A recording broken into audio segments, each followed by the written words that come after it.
Yes, Kubunkenke media gwe najjo sinzira okubanga ku mukutu kwoli tugamba mwattu webale kusubscribinga era webale kubanga owanyiga kakade okusobola okubanga updates zonna ozifuna bulungi nnyo.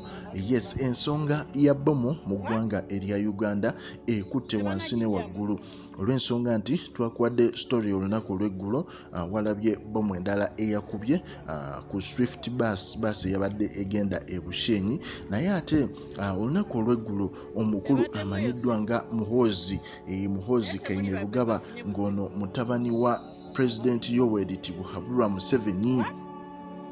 Muhoozi yavuddeyo ku Twitter account ye mu bukambwe n'abanga abaako balabula. Omukulu yavuddeyo n'agamba nti asaasira omuntu yenna eyeewaana nti asobola okuwangula oba okudifeatinga abachwezi. N'avaayo n'agamba nti Uganda ggwanga lya nsikirano okuva mu bachwezi.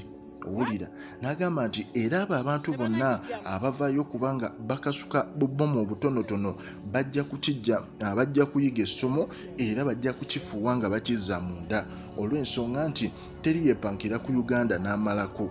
Omukulu Muhoozi yavuddeyo n'alaga nti ate ye ensonga eno agikutte ng'eri siriyasi. Tetumanyi lwaki ye buli ssaawa aba n'obukambwe bungi, naye nga ye ng'omuntu alaze nti ye abantu bonna abavuddeyo ne beetantala okuba nti babaako engeri gye bategamu bbomu okusobola okuba nga badestabilizinga eggwanga lya Uganda, bajja kifuuwa bakizza munda, bayinza okulaba obukambwe bw'eggwanga lino erya Uganda. Tetumanyi, naye abakulu abamanyiddwa nga aba Islamic State akabinja ako akakolebwa mu ggwanga erya Iraq, akabinja ako kigambibwa okuba nti ke kavuddeyo ne kaba nga kawooninga eggwanga lya Uganda nti bbomu eyakuba ekkomamboga bagiinamu omukono era be bagisetinga. Tetumanyi lwaki abatujju bano baagala nnyo okwewaana nga bamaze okukola ekintu ate nga kino kiri mu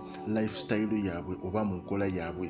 Buli baba balina kye bakoze abakulu bano bavaayo ne beewaana, era nga kigambibwa okuba nti n'omukulu General Kati nga bamuziika waliwo abaali bagenda okutegawo bbomu, yadde poliisi yabanguyira nesobola okuba nga yabafuna. Ekiraga nti mu ggwanga muno mwandibanga mulimu abantu ab'ekikula bwe kiti essaawa zino. Tetumanyi wa gye bayita kuyingira nga kigambibwa okuba nti bandibanga ate muno mu ggwanga mwebali, era ne sayidi zawali ekyebando emabegakaawo waliwo ekizimbe ekipya kye baakateekawo oba giyite akamwesi building. Waliwo n'omu ku basajja gwe baakuba amasasi. Kigambibwa okuba nti abakulu mu security agency wano mu ggwanga lya Uganda be baakuba omukulu oyo amasasi. Omukulu oyo naye kigambibwa okuba nti yali ateeseteese olukwe olw'okutega bbomu sayidi yaawo ku akamwesi building, sayidi zeeri ekyebando. Ababeerayo ndowooza incidents eyo mwagirabako. Jaamu yakwata nnyo, omukulu oyo baamukubanga amasasi nga tegamukwata, ekitegeeza nti yali yeesabise bulungi. Anyway, ebintu bwe biti bikyagendera ddala mu ggwanga erya Uganda, naye nga katusuubire nti security enaabeerawo okusobola okuba nga ekuuma abantu bano. Abamu balina theory zaabwe abagamba nti okusinziira kw'Enanga yagambye nti ekikola kino kiri domestic terror, nti abakikola bali mu ffe bennyini.